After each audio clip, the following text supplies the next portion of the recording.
Good evening. This is a meeting of the Township Committee, May 3rd, 2021. The notice requirements provided for in the Open Public Meetings Act have been satisfied. Notice that this meeting was properly given by transmission to the Star Ledger, the Independent, and the Vancouver Times by posting at the Middletown Township Municipal Building and filing with the Township Clerk all on January 7th, 2021. Committeeman Clark. Here. Committeeman Sedembrino. Here. Committeewoman Snow. Here. Deputy Mayor Hybel. Here. Mayor Perry. Here. Please rise for the pledge of allegiance. I pledge allegiance to the flag of the United States of America and to the republic for which it stands, one nation, under God, indivisible, with liberty and justice for all.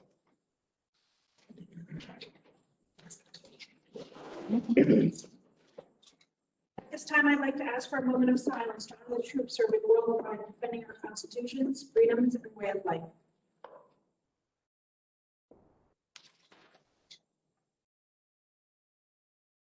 Thank you. Our first item on tonight's agenda, we have Resolution 21-137, a resolution authorizing the municipal budget be read by title. Motion to approve. Second. Clark. Yes. Committeeman Sedembrino. Yes. Committeewoman Snow. Yes. Deputy Mayor Hybel. Yes. Mayor Perry. Yes. Motion carries to adopt Resolution 21-137. This time we have Resolution 21-138, a resolution certifying compliance with the United States Equal Employment Opportunity Commission's guidance on the consideration of arrest and conviction records. Motion to approve. Second. Committeeman Clark. Yes. Committeeman Sedembrino. Yes. Committeewoman Snow. Yes. Deputy Mayor Hybel. Yes. Yes. Motion carries to adopt. At this time, we have our Chief Financial Officer, Colleen Lapp. Good evening. Good evening, Colleen. How are you? How are we doing today? Good. How are you? I need to be made a panelist so that I can share my screen. Oh, I see John Trigg is on that. Oh, I mean presenter. Thank you, thank you, thank you. So I'm going to just go through a short presentation on the budget. Before I begin that, I just want to give the two most important things.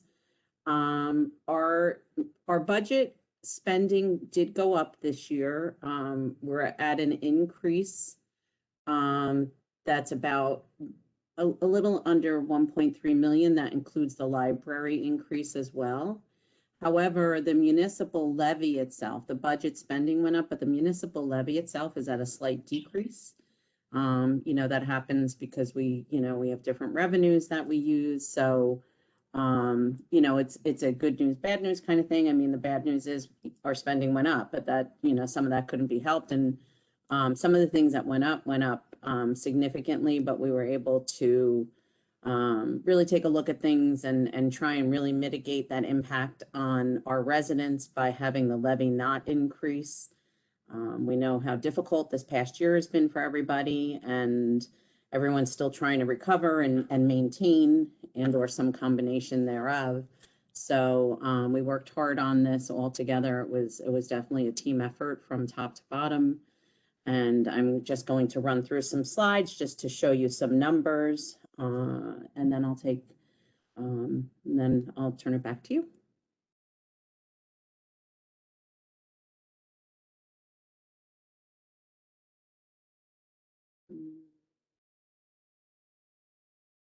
Can you see that?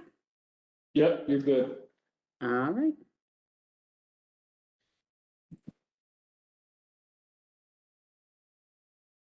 Okay, so obviously this is our 2021 municipal budget, finally. I'm going to show you just a pie chart that I do this every year. It's just to really show where our major cost drivers are in the budget, and the pie chart's one of the easiest ways to show it. Obviously, the very large green section is salary and wages. We know that that's always, the largest portion of our budget. The operating expenditures, that's basically just departmental budgets other than salary and wage. It's the money that they use to run their departments. Insurance, which includes health insurance, workers' comp, liability insurance, unemployment insurance. It's another large portion of our budget. Followed by debt service. Debt service we try and keep somewhat steady, and we plan for when debt goes off as to when to put it on. This year, in particular, this market right now, the rates are low, so it's something that we're looking at because obviously you want to issue your debt when you can get your lowest rate of interest on that debt. And then another large portion is our pension and retirement amounts. In particular, both of our pensions went up this year. That was due to some adjustments by the state on their formula that they used for return on investment. They had to adjust the interest rate that they were earning. There's also a large unfunded liability that is across the pensions. It's not necessarily the unfunded liabilities of the municipalities, since for many years now, the municipalities have always paid their portion of their pension liabilities. This is something that's being looked at all the time to determine how to best bill and represent what the actual municipal liabilities are. But right now, we're still all in one pot with the state on our pensions. So we saw a significant increase in those bills this year. My next slide is just when people receive their tax bills, we do this within the tax bill as well. Since we don't have the final 2021 levies for all of the entities yet, I always do this as a prior year. The distribution of the tax dollar that we collect doesn't change too much. So you can see that if you look at this, for every dollar paid in municipal property taxes, 62% of that goes to pay the schools, 23% supports our municipal operations, 11% goes to the county for their operations that they provide to the township. And then the smaller ones are the municipal library at 2%, the open space levy, and the county open space levy. And that's representative of last year. But once again, I just want to stress that. So a comparison of the changes that we can generally expect to see in the property tax bills for 2021 versus 2020.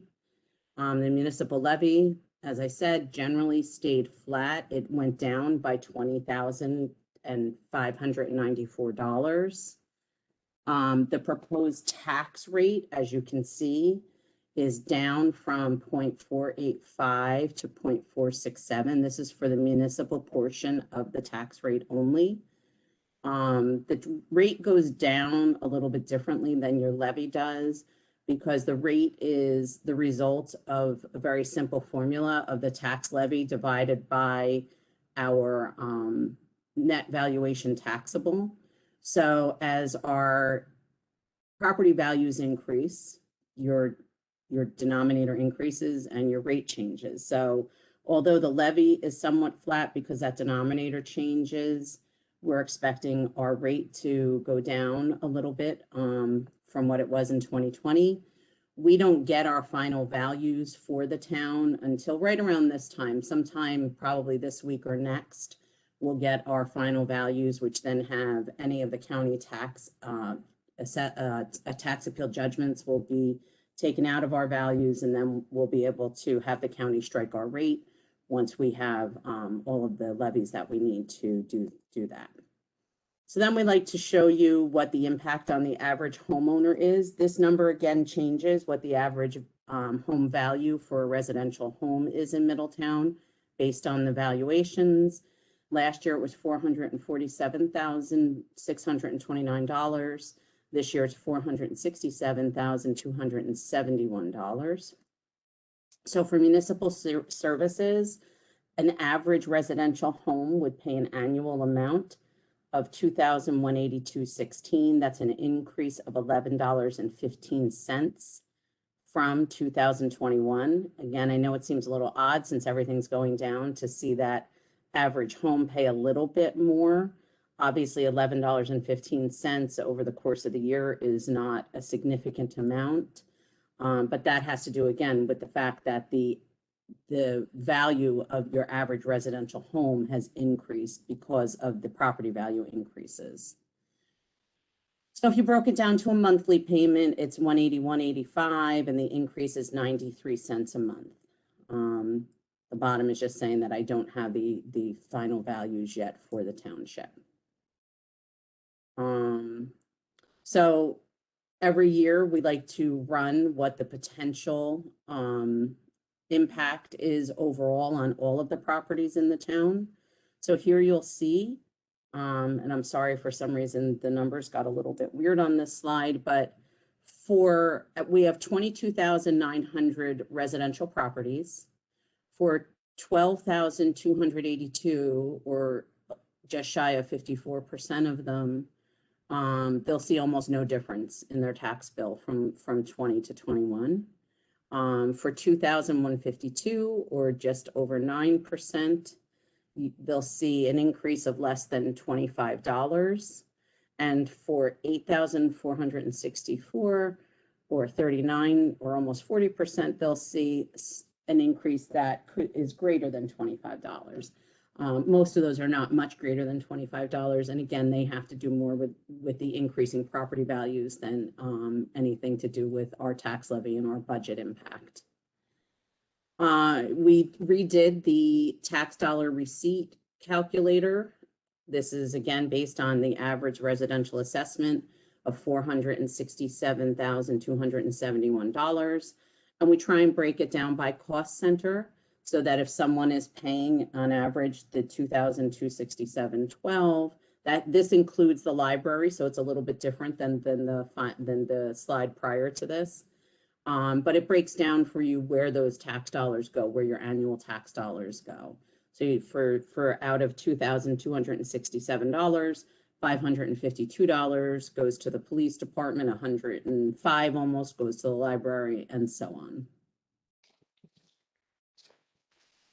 My final slide that I do every year is to show you that our energy tax receipts, which many, many years ago were collected locally, and these are on our franchise and gross receipts tax and the energy receipts tax for any utilities that run through the town.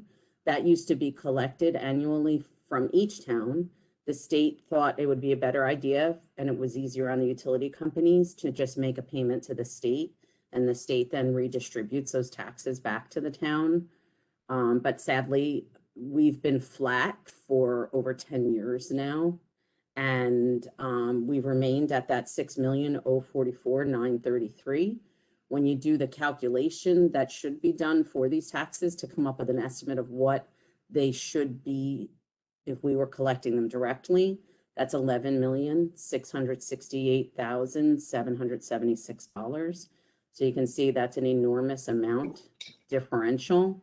And over the years since 2001, that differential totals $68,732,924.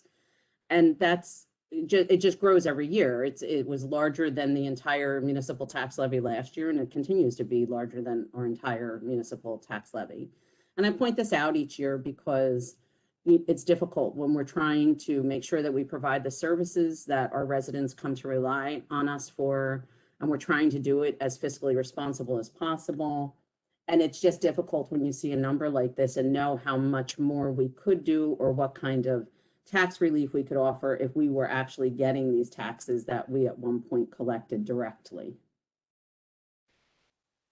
And that's my presentation. Colleen, thank you. As always, very good presentation. I want to thank you and your staff, and Tony Mercantante. We have sat in, I don't know how many meetings now, the three of us in particular, over these last, I don't know, we started working on the budget, in September of last year? So yeah, I send everything out usually in July or August, and I do believe we started in September. We started talking preliminarily about what we'd be looking at for this year. Yeah. So when you look at, when you look at the lost revenue that came in a lot of our departments last year, whether it was recreation or whether or not it was from the construction office. You know, it's not a revenue, but the amount of you know, dollars that come in via the courts, right? When our hotel occupancy tax, I think we finalized last year at 51% of what we had year over year. And to come into this year's budget and be able to offer our residents a reduction in the overall tax levy is something to really be proud of. So from everyone up here on the dais, I know to the entire finance staff, Tony, and everybody that, you know, and all of our department heads that met time and time again, going over the budget with the expectation that there's still a lot of people out there that are impacted by COVID-19. There's still people out there that are out of work, and we have to do everything we possibly can to mitigate any type of impact and do all we can to sharpen our pencils to ensure that municipal government is not going to be the ones that imposes higher costs. And that's despite the recalculation of our PERS contribution, our pension contributions, which were significantly higher than they were last year, which has been a trend over time. You know, at least during my tenure, it's been a trend over time that our pension obligation continue. And I want to say one final thing. You did Tony Fury proud by keeping the energy receipts tax. Yeah, that was always his favorite slide. So, but to see that $68 million is what Middletown should have been able to have, you know, from the utility companies for utilizing public right-of-ways and things of that nature, and to have that be greater than, again this year, greater than our budget is an astonishing show. It really is. So again, on behalf of everybody up here, Colleen, thank you to you and your staff, and Tony, thank you. Great job, Colleen. Thank you, Mayor. Any questions for Colleen on the budget presentation? Kev, Brian? Nobody? Okay. So thank you. Okay. Thank you, Colleen. Thank you. All Our right. next item on tonight's agenda, we have no action items with the introduction of ordinance 2021-3310, an ordinance amending chapter 240 of the Code of the Township of Middletown to regulate certain recreational parking fees. Motion to introduce. Second.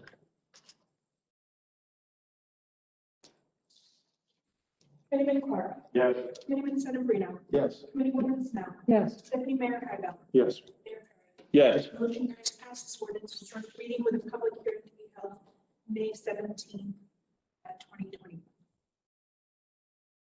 This time, I'd like to ask the Township Committee to adopt a consent agenda, which would include resolutions 21-140 through 21-150, including firefighter applications. I didn't get that. Can you remove 21-140 for a second, please? So the consent would include 21-141 through 21-150 of firefighter applications. Motion to approve consent agenda of 21-141 through 21-150. Second. Committeeman Clark. Yes. Committeeman Sedambrino. Yes. Committeewoman Snell. Yes. Deputy Mayor Hybel. Yes. Mayor Perry. Yes. Motion carries to adopt consent agenda. At this time, we have resolution 21-140, a resolution approving shared services agreement with the Borough of Atlantic Highlands for fall leaf and brush disposal services. Motion to approve. Second. Committeeman Clark. Yes. Committeeman Sedambrino. Recuse? Committeewoman Snell. Yes. Deputy Mayor Hybel. Yes. Mayor Perry. Yes. Motion carries to adopt resolution 21-140 with recusal noted.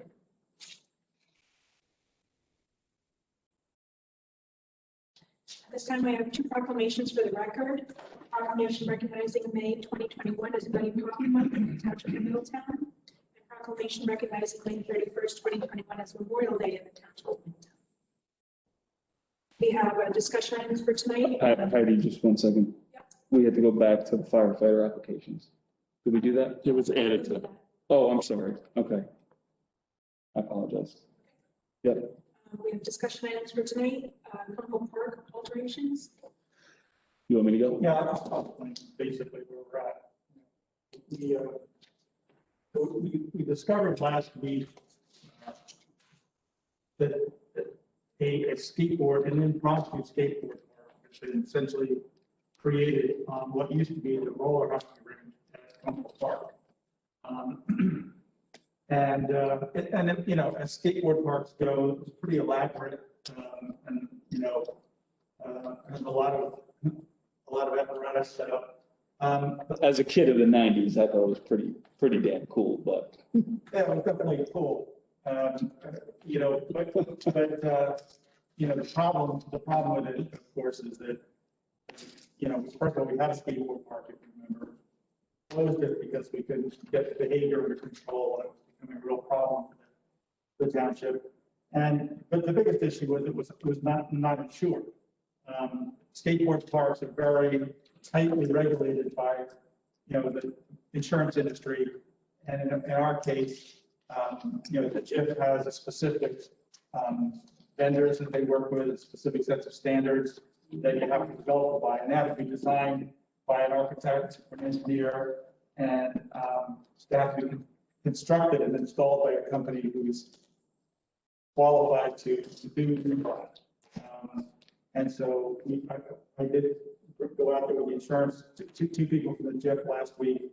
We inspected the park, and you know, obviously it wasn't a surprise that they said no, it doesn't meet any of the standards. So you know, we have to close the park. However, you know, given the fact that the location is kind of good in a lot of ways, and the place has a big following. We met with some of the skateboarders out there. They're a nice bunch of young adults. They're not troublemakers. They're really responsible. You know, we kind of want to try to do this in conjunction with them. So we're planning to meet with them this week, and I don't know if we got a date set, but I know we're working on it. To meet with them and to explain to them, look, we have to close it for insurance reasons. We just can't keep it open. But we are going to look to developing it as a proper skateboard park. So, you know, in order to do that, we're going to have to get it designed properly. We're going to have to go out to bid for the apparatus and installation. And that's assuming the township committee is okay with it going ahead and creating a skateboard park. You know, we definitely will have to have cameras this time around, which we did not have the last time at the skate park. And you know, hopefully we don't end up with the bad behavior problem that we had the last time. But you know, theoretically it's a risk. So, you know, I think we want to have a discussion with you as a group to make sure everyone's on board. You know, let's try this again. And we do have a good location. Where it turns out that according to Spawn Ranch, which is the company, the skateboard park company that the kind of JIF uses, they're experts. The #1 reuse of old roller hockey rinks is skateboard parks around the country because the surface is already there. It's perfect. And there are some requirements. It definitely has to be a fully fenced facility, which this is not, partially fenced. And there's some really specific rules about the different apparatus and how they have to be installed and what materials they can be made of and things like that. Yeah. Which, you know, obviously we're going to have to follow if we do this. But yeah, I don't want to go down. It's probably going to cost us, you know, $200,000 or $300,000 probably to fit this thing out and have it set up properly. Like the cabinet about the PD. Yes. Yes, I mean, that would be the plan. So it's observable all the time. So if I can just add, you know, this a couple of the you know, young men and women who kind of put this thing together had reached out to me via social media, and Tony and I went out there along with Ted Maloney and Vic. And we took a look at it, and I have to tell you, I was impressed by the young men and women who were out there, very much so. This is obviously right along the Henry Hudson Trail. And as Tony, had mentioned, it already has the surface there available and ready to go, really. There's obviously skateboarding parks in Atlantic Highlands. There's one in Hazlet, I believe. There's one at Long Branch. The one on Kolsch, had its drawbacks, obviously, and this is before, I guess, all of our times, really up here. Kev, you weren't on the committee that was open, but I think Kevin was on when we closed it. okay. So he had the, but I think with the buy-in, and I want to thank really Christian Richards, AJ Purcell, who were two of the young men who reached out to me, asking me about this. And when I told them that we had the insurance company out there, obviously I told them that our first responsibility was to make sure everybody was safe out there. And they fully understood that, they fully appreciated that. And when I told them that the GIF was instructing us to close this due to their inability to insure it, they fully understood. And I said, listen, we're going to bring you into town hall. We're going to sit down, talk to you about kind of, a vision that we have for there and see what we can do, because I really think that there's an opportunity here. So obviously we wanted to bring it to the township committee to get your feedback and any discussion. But, this has to be, just like the last one, we're working to prevent what happened at Pulse. And there's no doubt that there's not things that the town didn't learn from that. But I think it is time where, part of the onus here is on the individuals who are going to utilize this facility. And not only will it be monitored by the police, but it's along a heavily trafficked trail in the Henry Hudson. So, it's not back tucked away. Hope to keep this discussion going. Any questions? How long's the roller rink been shut down? 2.5 years. Yeah, 2.5, 3 years. And, so it's a little hard to say how long this thing's been set up. They kind of indicated it's been there for a year. I don't think it's been there for a year, but it's been there for a while. It's well organized, well set up. They have tables set up. They have trash and recycling cans set up. They're very responsible. They got a lot of rules out there, lots of rules. As one of them said to me, there's a lot of stewardship. Yes. I like to see it done. It's been sitting there and it's just going to continue to fall apart. The So biggest problem is that, again, it's not so much the people we happen to see there, because they're all obviously really good. Who else will come? It's people in the neighborhood who decide to try it for the first time and think this is an approved skateboard facility, and it's clearly not. Yeah. And so that's where the real liability lies. So it has to be closed up. We did lock it on Friday, and I went by there today. The lock was removed, and there were people in there. But just as I got there, it started pouring. So they scattered. You brought the rain. You rained on their I brought the parade. rain. Yeah. So we locked it and then the lock was removed. Yeah. So hope that's not an indication of things to come with regard to. Well, it was locked to begin with, and the lock was removed. And there are people who are going to use it. They're just going to violate rules. But so it's on the police patrols now. We're going to lock it up again. We're going to probably weld the gate shut. And to be perfectly frank, I think a big indicator is the fact that Vinnie Moran lives down the street, and Vinnie is never afraid to tell us what's going on. I asked Craig Weber, have we received any phone calls from the neighbors regarding this property? He went back and checked and said no.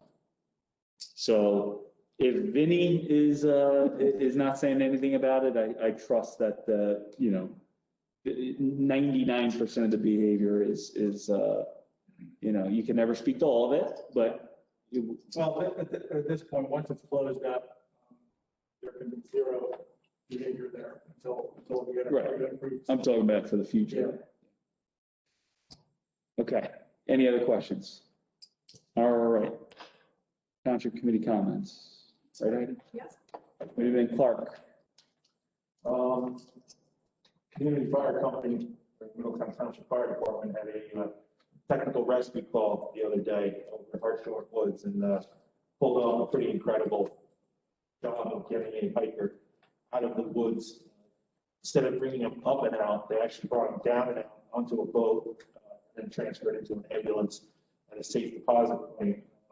Chief Olsonetti was heading up the operation.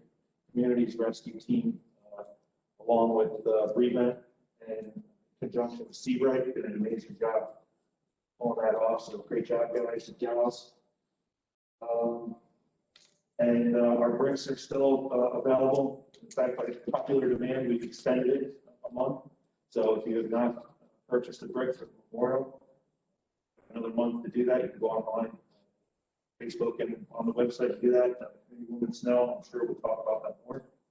And I'd just like to echo Mayor Perry's comments to the CFO, the administrator, and the rest of the teams that put together this budget. It's a massive undertaking, and even more amazing that you were able to get it to where it is. So thank you to all of you. That's it. Thank you, Committeeman Clark. Committeeman Senabrina. Thank you, Mayor. I just want to extend my kudos as well to the CFO administration for presenting us with an excellent budget, and Mayor, to your leadership as well. In this second of two very trying years, to provide a budget that reduces the amount of taxation is just fantastic, given the challenges that we've had this year and certainly last year. So thank you very much for your time and your leadership, and certainly for the residents of Middletown as well, to gain the benefit of your expertise. That's all I have for this evening, Mayor. Thank you. Thank you, Committeeman Senabrina. Committeewoman Snell. Thank you, Mayor. The bricks, overwhelming request to continue selling them. So if you haven't, as Ryan said, please go on the website, MiddletownRemembers911.com, and order them. The lawn signs have been a great success so far, and we have placed an order for 500. They should be in within 7 to 10 days, and you'll be notified when they arrive. Banners are available. They're personalized. They're not going to have a tag on them. They're going to be personalized right on the banner. And the donors who purchase these banners to be hung along Kings Highway and Church Street will be able to take them home once they're brought down, which is a bit different than for like the 350th anniversary. So it's a nice keepsake to have. And I'll say congratulations to our CFO, Colleen, and her team, and Tony for doing a great job with the budget and always keeping the residents of Middletown in mind with their finances. So thank you, Colleen. And that's it, Mayor. Thank you, Committeewoman Snell. Deputy Mayor. Again, hats off to Colleen and team and the entire staff. Just a great job with the budget. I spoke with Colleen at length today, going over talking about the energy receipt tax. I think it was about 18 years ago. Maybe Tony, you can help me. I know she signed off now. I think we collected over $7 million, and it hasn't changed since then, except went down, which is just something that bothers me. So I know Tony Fiore would be agreeing with me, but it is a shame. So It's our money, it's their piece. 100%. So we're going to actually try to look into this a little bit more to try to find out how they even calculate who gets what and what town gets what kind of monies they collect and how they figure out the percentage. But thank you, everyone. I appreciate it. Thank you, Deputy Mayor. Colleen and staff, thank you again. Thank you to everybody that was a part of it. Thank you to our department heads, our administrator, everybody that works, to continue to be able to provide the resources and the services that our residents have come to expect, all the while being able to offer a budget that with a flat tax levy, with a 0% tax levy, and and to be able to continue to make the necessary investments in our infrastructure, protecting our first responders, investing in our seniors, in our athletes, in our children, being able to do all that with COVID-19, the impact of COVID-19, and to come in with a 0% increase in the tax levy is something really to be proud of. So thank you to everybody that was part of that. Very excited that last week we announced that the Memorial Day Parade is back this year. The 2021 Memorial Day Parade will be kicking off at 10 a.m. At Bayshore Middle School. It is taking 99.9% of the same route, except we are ending at Croydon this year rather than the American Legion. I hope everybody will be putting the route out there in about a week or so. And I hope that we are all able to come back together and be able to enjoy this great parade. I know I missed it last year, missed having it last year. So very excited to be able to bring this back.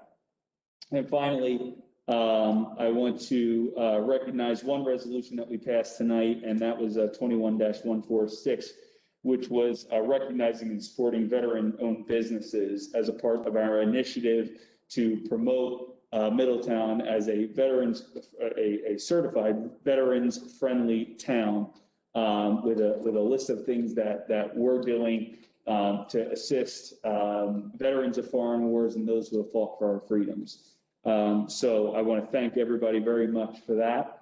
With that being said, I'll open it up for a public comment. Any member of the public wishing to make a public comment, we ask that you use the raised hand feature on the right-hand side of your screen. We ask that you state your name and address for the record, and that you keep your comments to 5 minutes. At 4 minutes, I'll let you know that you have 1 minute left. We don't have anybody joining us in person tonight, unless John or Heidi have anything to say. But again, if you'd like to make a public comment, you can so by using the raised hand feature. Yep, go ahead. I can't. Peterson. Okay, I couldn't see that far, but I didn't want to say that because the deputy mayor was going to poke fun at me about that. Brian said he could tell you next time. Ms. Peterson? Hi, my name is Patricia Peterson at 16 Forest Drive in Middletown. I'd like to request that the committee introduce an ordinance to prohibit marijuana businesses in the township. Yeah, well, thank you very much for that. We are working on an ordinance with regards to marijuana. We have until, I believe, late August 22nd, I believe, to, right, Brian? Yeah, that's a Sunday, so really. Okay, well, we have until late August to make a decision, but we understand, obviously, this is a complex system, and I personally, I won't speak for the entire township committee, but I personally believe that the referendum that was passed last November was not what the people had in, what the majority of the people had in mind when the state legislature and passed this legislation. So I want to thank you very much for your comments, and we'll continue to work towards that. Is this something that the committee is going to consider, and when would I be able to get an update on this?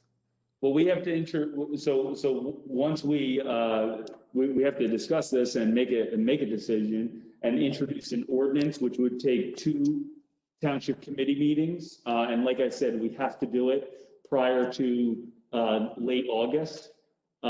So we would have to introduce an ordinance, and then once an ordinance is introduced, we then have a public hearing at the following township committee meeting, at which point the public has an unlimited amount of time to discuss questions, comments, concerns about that said ordinance, and make that known to the township committee prior to making any type of vote. Right, I'm familiar with the process, Mr. Mayor, but I was just hoping that this could get moved along, because with all these steps that's necessary to get to this, and with vacations and the summertime being a busy time for everyone, I was hoping that it could be expedited. Well, the process, I mean, the process can't be expedited, but I can assure you that we are working towards introducing an ordinance in the very near future. And nothing. Okay, with all due respect, I placed 2 phone calls to your office and I never received any kind of a comment back. So that is why I've attended the meeting and I'm concerned about the timing of this. I will double check to see and make sure I got your messages. Thank you for reaching out. And we will certainly ensure that the township takes action prior to the deadline. Thank you. You're welcome. Thank you.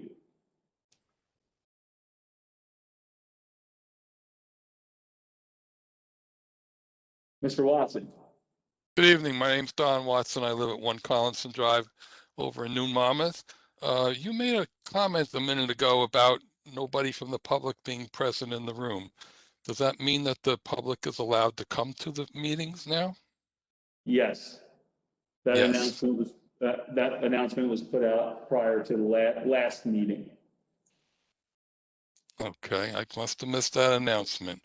Well, maybe I'll see you there at the next meeting. All right. Cool. Thank you. Yes, sir. Thanks, Don. You bet. Any other members of the public wishing to make a public comment? Use the raised hand feature on the right-hand side of your screen. Seeing no other members of the public stepping forward, move to close the public portion and adjourn. Second. Seconded by Deputy Mayor. Committeeman Clark. Yes. Committeeman Sedambrino. Yes. Committeewoman Stout. Yes. Deputy Mayor Hybel. Yes. Mayor Perry. Yes. Motion carries to adjourn. Have a great night, everybody. Thank you.